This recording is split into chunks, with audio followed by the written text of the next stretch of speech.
মিশ্রণের ফলে গ্যাসের বাইরের চাপ এবং ভেতরে অভিকর্ষ তারের মধ্যকার ভারসাম্যে নক্ষত্র সৃষ্টি হয়। সৃষ্টি হয় আমাদের সূর্য বা গুচ্ছ সমন্বয়ে সূর্য সৃষ্টি হয়। মেঘের মধ্যে সৃষ্টির পরপরই আলোকিত ও উত্তপ্ত হয়ে ওঠে। চলুন আজকে চলে যাই বঙ্গবন্ধু শেখ মুজিবুর রহমান নব থিয়েটারে। অজানাকে জানার আকাঙ্ক্ষা মানুষের স্বভাবজাত বৈশিষ্ট্য, আর সেটা যদি হয় বিনোদন ও অত্যাধুনিক প্রযুক্তির সমন্বয়, তাহলে তার প্রতি আগ্রহ বেড়ে যায় আরও বহুগুণ। দেশের মানুষ বিশেষ করে নতুন প্রজন্মকে বিজ্ঞান মনস্ক করে গড়ে তোলার জন্য এবং বিনোদনের মাধ্যমে মহাকাশের গ্রহ নক্ষত্র সম্পর্কে ধারণা প্রদান করা সম্পর্কে 2004 সালের 17 জুলাই রাজধানী ঢাকা শহরে বিজয় সরণিতে 120 কোটি টাকা ব্যয়ে 5.4 একর জায়গার উপর নির্মাণ শুরু হয় বঙ্গবন্ধু শেখ মুজিবুর রহমান নব থিয়েটার, যার তৎকালীন নাম ছিল ভাসানী নব থিয়েটার। স্থাপনাটি নির্মাণ করেন বাংলাদেশি মাসুদ অ্যান্ড কোম্পানি। স্থপতি আলী ইমাম এই নব থিয়েটারটির নকশা প্রণয়ন করেন। এর যন্ত্রপাতি স্থাপন সহ ভেতরের সব গুরুত্বপূর্ণ কারিগরি কাজ সম্পাদন করে জাপানের অপটিক্স ম্যানুফ্যাকচারিং কোম্পানি। 32 মিটার ব্যাসার্ধ বিশিষ্ট মূল ডোমটির উচ্চতা 5 তলার সমান। এতে আছে একটি স্পেস থিয়েটার গেম, একটি রাইড সিমুলেটর। নব থিয়েটারের 3টি তলা মাটির নিচে ও 2টি তলা মাটির উপরে। 27 সেপ্টেম্বর 2004 সাল থেকে নব থিয়েটারের নিয়মিত প্রদর্শনী চালু করা হয়। এখানে বঙ্গবন্ধু ও বাংলাদেশ বিষয়ক একটি ফিল্ম প্রদর্শন করা হয় এবং মহাকাশ বিষয়ক 2টি ফিল্ম প্রদর্শন করা হয় এবং ফিল্মগুলো অত্যাধুনিক। নব থিয়েটারের মোট আসন সংখ্যা 275 এবং প্রতিটি টিকিটের মূল্য 50 টাকা। তো চলুন নব থিয়েটারের ভিতরে যাই এবং ফিল্মগুলো দেখা শুরু করি। আজকের ভিডিওতে অনেক কিছু আপনারা দেখতে পারবেন।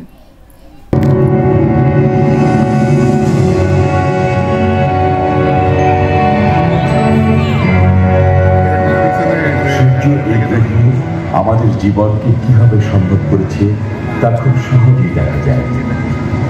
আমাদের বনকে সবুজ করেছে, সমুদ্রকে নীল করেছে, পৃথিবীর চারদিকে আলোর ঝলকানি বইয়ে দিয়েছে। কিন্তু সূর্য একমাত্র নক্ষত্র নয়, বিষয়টি আমাদের জন্য গুরুত্বপূর্ণ। কল্পনা করুন তো, যেসব নক্ষত্র কোটি কোটি বছর আগে জীবিত বা মৃত ছিল, তাদের ছাড়া আমরা এখানে থাকতেই পারতাম না। সূর্যের নিজেরও অস্তিত্ব থাকতো না, চন্দ্রও না। আমাদের এই সৌরজগতে কোনো গ্রহই থাকতো না। বুধ, শুক্র, পৃথিবী, মঙ্গল, বৃহস্পতি, শনি, ইউরেনাস এবং নেপচুনের কথা আপনারা জানেন। নক্ষত্র মণ্ডলীর মিলিত চক্র গ্রহ সৃষ্টি করেছে। নক্ষত্রগুলোকে মিটি মিটি আলোকবিন্দু মনে হয়। মখমলের মতো অন্ধকার আকাশে ওরা জ্বলে, কিন্তু আসলে সেগুলো খুব উত্তপ্ত গ্যাসের ঘূর্ণায়মান গোলা, যা প্রাকৃতিকভাবে সৃষ্টি হয়। খোলা চোখে পৃথিবী থেকে যদিও আমরা মাত্র কয়েক হাজার নক্ষত্র দেখতে পাই, কিন্তু এর বাইরেও অনেক তারকা রয়েছে।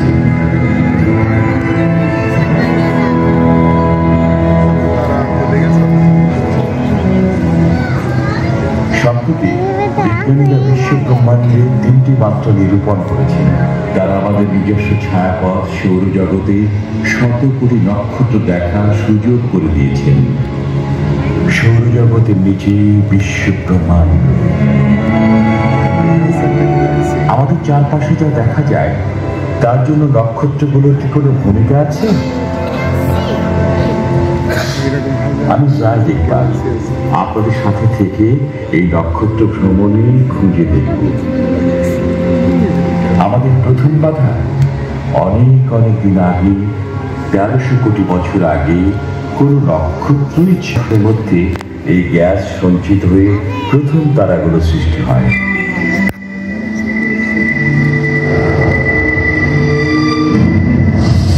কিন্তু এই তারাগুলো দীর্ঘস্থায়ী ছিল না, সেগুলো ছিল অনেক বড়। তারকাগুলো দ্রুত উত্তপ্ত হয়ে অতি দ্রুত নিঃশেষ হয়। সেগুলো উত্তপ্ত হয়ে ওঠার পর আশেপাশে গ্যাস ছড়িয়ে পড়ে এবং জ্বালানি ঘুরিয়ে যায়। শেষ পর্যন্ত সেগুলোর মারাত্মক বিস্ফোরণ ঘটে। এগুলোকে বলে সুপারনোভা। দেখুন, আরো একটি সৃষ্টি হচ্ছে এবং এটি চলে যাচ্ছে হাইড্রোজেন ও হিলিয়ামের সাথে অক্সিজেন ও কার্বনের মতো নতুন কিছু যোগ করে প্রথম নক্ষত্রগুলো সবকিছু বদলে দেয়।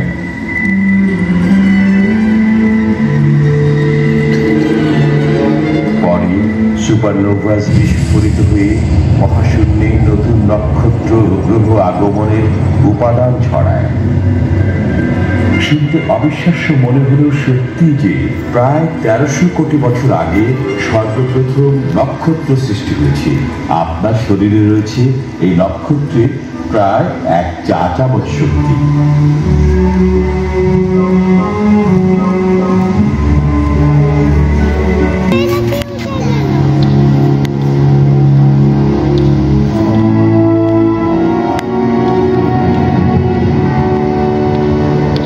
কোটি বছর আগে গ্যাসের মেঘাচ্ছন্ন আবরণ এবং ধূলিকণার ভেতরে ছায়াপথে ঘটে একটি বিশেষ ঘটনা।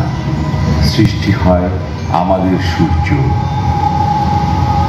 কেবল সূর্য নয়, অন্য তারার মতোই নক্ষত্রমণ্ডলের একটি শক্তিশালী বা গুচ্ছ সমন্বয়ে সূর্য সৃষ্টি হয়। সূর্যের সমন্বিত গুচ্ছের উজ্জ্বলতম ক্ষুদ্র নক্ষত্রগুলো মেঘের মধ্যে সৃষ্টির পরপরই আলোকিত ও উত্তপ্ত হয়ে ওঠে। আমরা দ্রুত এগিয়ে গেলে দেখব এসব উজ্জ্বল নক্ষত্র আলোর তীব্রতায় মেঘ সরিয়ে নিজেরাই জ্বলতে থাকে। উজ্জ্বল নক্ষত্রগুলো ব্যাপক আর উত্তপ্ত বলে সেগুলো অত্যন্ত জ্বলজ্বলে। ভর নির্ভর করে কি পরিমাণ বস্তু সেখানে রয়েছে। উজ্জ্বলতম বৃহৎ নক্ষত্রগুলো নীল বর্ণের, ক্ষুদ্র নক্ষত্রটি লাল। মাঝখানে আছে আমাদের সূর্যের মতো হলুদ নক্ষত্র রাজি।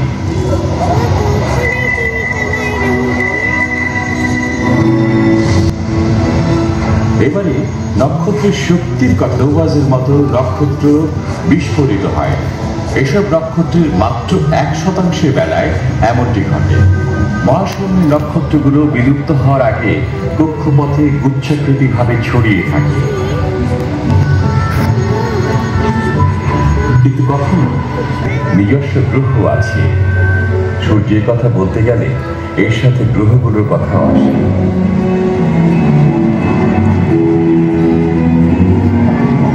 আমরা নক্ষত্রমণ্ডলে সৃষ্টির রহস্য দেখছি, যা এই গ্রহগুলোর সৃষ্টিতে সাহায্য করেছে। এখন সূর্যের শক্তির উপর এদের ভবিষ্যৎ নির্ভরশীল। কিভাবে শক্তি উৎপন্ন হয় তা খুঁজে বের করতে হলে 450 কোটি বছর এগিয়ে যেতে হবে।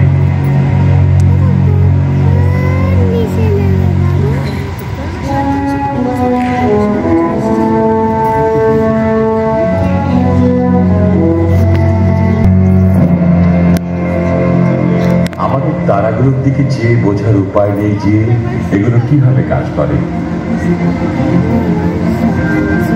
পরীক্ষা করার মতো আমাদের সূর্য ছাড়া কোনো ভালো নক্ষত্র নেই। তারাগুলো প্রাকৃতিকভাবে পৃথিবীতে জীবনকে সাহায্য করে।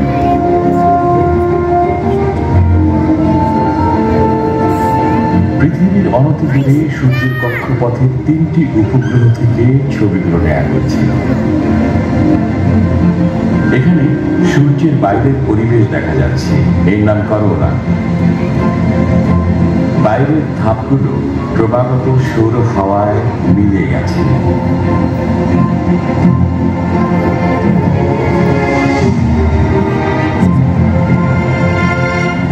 পৃথিবীর চারপাশে কক্ষপথের দেশগুলো দেখেছেন।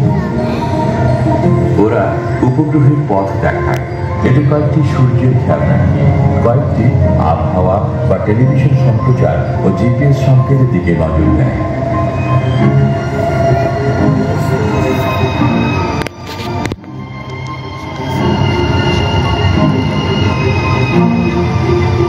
সূর্যের এই ক্লোজআপগুলো থেকে নক্ষত্রকে একটি গ্যাসের বড় বল বলে মনে হয়। এই উজ্জ্বল বৃত্তগুলো সৌরঝড়। এগুলোর নিচে রয়েছে অন্ধকার ও শীতল স্থান, যার নাম সূর্যের দ্বার। রোদেলা দিনে ছায়া থেকে বেরিয়ে আমরা অনুভব করি যে সূর্য শক্তি সৃষ্টি করে, কিন্তু কিভাবে এই শক্তি তৈরি হয় দেখা যায়। এটি সূর্য পৃষ্ঠের ঠিক নিচের প্রবাহ, পানি ফুটে ওঠার আগের মুহূর্ত। আরো গভীরে গেলে দেখা যাবে গ্যাস থেকে উৎপাদিত বিদ্যুৎ চক্রাকারে সূর্যের শক্তি বাইরে ছড়িয়ে দেয়।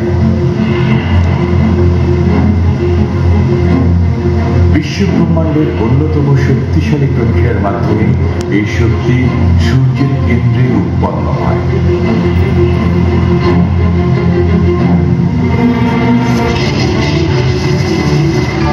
এখানে হাইড্রোজেন পরমাণুগুলো ধ্বংস হয়ে হিলিয়াম উৎপন্ন করে এবং প্রচুর পরিমাণে শক্তি নির্গত হয়। এটি এক ধরনের মিশ্রণ, এজন্য নক্ষত্র উজ্জ্বল দেখায়। মিশ্রণের ফলে গ্যাসের বাইরের চাপ এবং ভেতরে অভিকর্ষ তারের মধ্যকার ভারসাম্যে নক্ষত্র সৃষ্টি হয়। নক্ষত্র কিন্তু অন্য অনেক নক্ষত্রের মতো সূর্য আলোকোজ্জ্বল। ঘূর্ণায়মান প্রবাহ যে বিশাল চৌম্বকীয় ক্ষেত্র তৈরি করে তা এই রেখাগুলো দিয়ে দেখানো হয়েছে। চৌম্বকীয় ক্ষেত্র রেখাগুলো একত্রিত হলে সানস্পট বা সূর্যদাগ সৃষ্টি হয়। কিছু কিছু সূর্যদাগ পৃথিবীর চেয়েও বড়।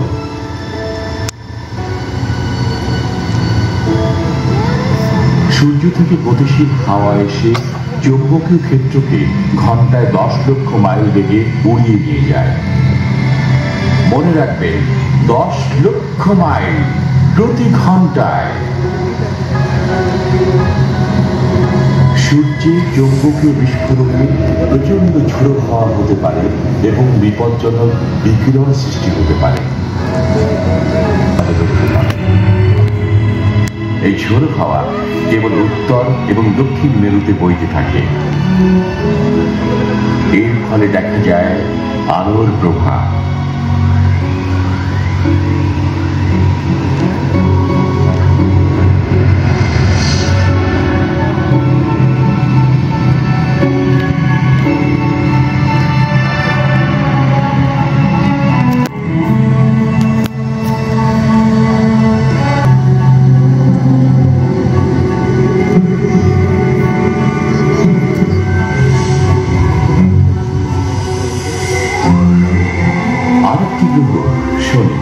সেখানেও চৌম্বকীয় ক্ষেত্র রয়েছে। শনি গ্রহে রয়েছে নিজস্ব আলো।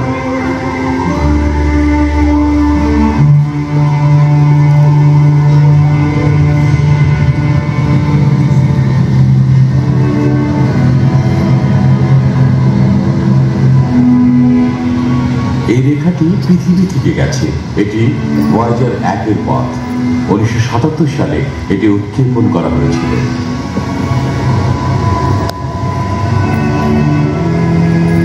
2004 সালে আবিষ্কৃত হয় সৌরঝড়ের শেষ কোথায়।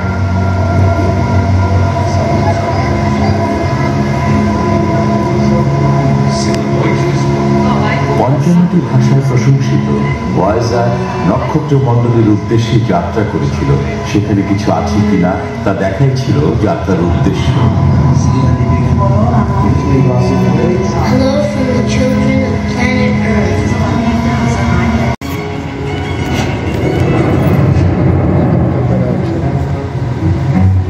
তারকাগুলো তাদের জীবন শেষে বেরিয়ে আসে।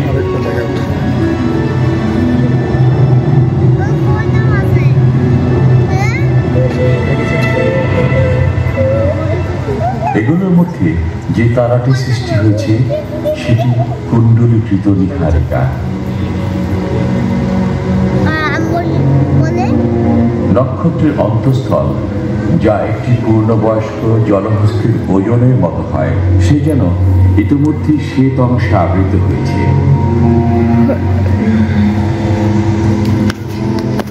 বাইরের স্তরে নির্গত বস্তু থেকে কোনদিন তারকা বা গ্রহ সৃষ্টি হতে পারে, হয়তো পৃথিবীর মতো গ্রহ।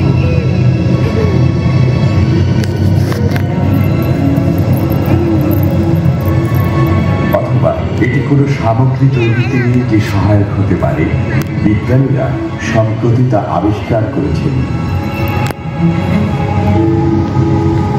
এটি গ্লিস 229, লাল বর্ণের ক্ষুদ্র তারাটি পৃথিবী থেকে দূরে নয়। কক্ষপথে ঘূর্ণায়মান বিচিত্র তারকাটি বড়ই অদ্ভুত। একে বলা হয় বাদামি বামন। নক্ষত্রমণ্ডলীর মতো বাদামি বামনগুলো অসংখ্য, তবে প্রকৃত তারকার মতো এগুলো থেকে ব্যাপক গলিত হাইড্রোজেন নির্গত হয় না। বাদামি বামন আবিষ্কৃত হওয়ায় বোঝা যায় আমাদের কল্পনার চেয়েও মহাজাগতিক পরিবার বৈচিত্র্যময়। কে জানে এরপর কি ঘটবে। আমাদের দেখা কমপ্লিট হয়ে গেল। এখন নতুন করে যারা টিকিট কেটেছে তারা আবার দেখবে। আমরা এখন বের হয়ে যাচ্ছি নতুনদের দেখার সুযোগ করে দেওয়ার জন্য। আমার বাচ্চারা কিন্তু ভীষণ খুশি হয়েছে, দেখতে পাচ্ছেন এখানে কিন্তু অনেক বাচ্চারা এসেছে আর আমার বাচ্চারা খুবই খুশি। আমি ইনশাল্লাহ আল্লাহ বাঁচিয়ে রাখলে আবারও নিয়ে আসবো, কারণ ওরা অনেক আনন্দ পেয়েছে। নব থিয়েটারের এই শো দেখার পরে আপনারা কিন্তু বাইরে একটা পার্ক আছে নব থিয়েটারের এরিয়ার ভিতরেই, সেখানে কিন্তু বাচ্চাদেরকে খেলাধুলার করতে দিতে পারেন। তারা কিন্তু খুব মজা করে খেলা করবে। আমার বাচ্চারা খুব মজা করে খেলাধুলা করেছে। আর আমার আজকের ভিডিওটা ভালো লাগলে অবশ্যই like, share and subscribe my channel and follow my Facebook page Afroza's world. তো আমরা অন্য ডোরে চলে গিয়েছিলাম বের হওয়ার জন্য, এক্সিট হওয়ার জন্য। পরে দিয়ে দেখলাম যে না, ওই ডোর দিয়ে এক্সিট হওয়া যাবে না, পরে এই ডোর দিয়ে আমরা এক্সিট হয়ে গেলাম। এখন আমরা পার্কের দিকে যাব। তো বাচ্চা কাচ্চারা একটু এখানে খেলা করছিল।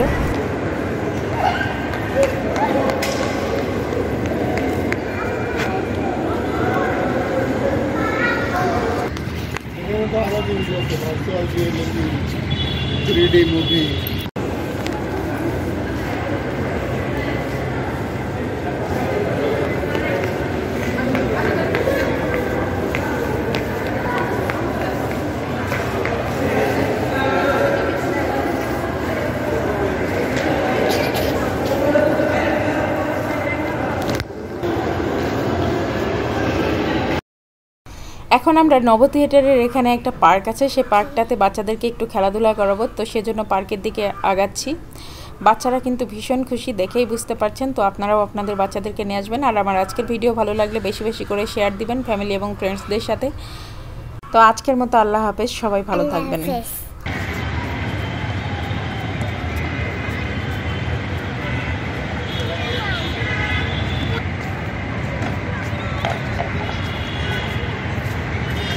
ফুল ছিস না।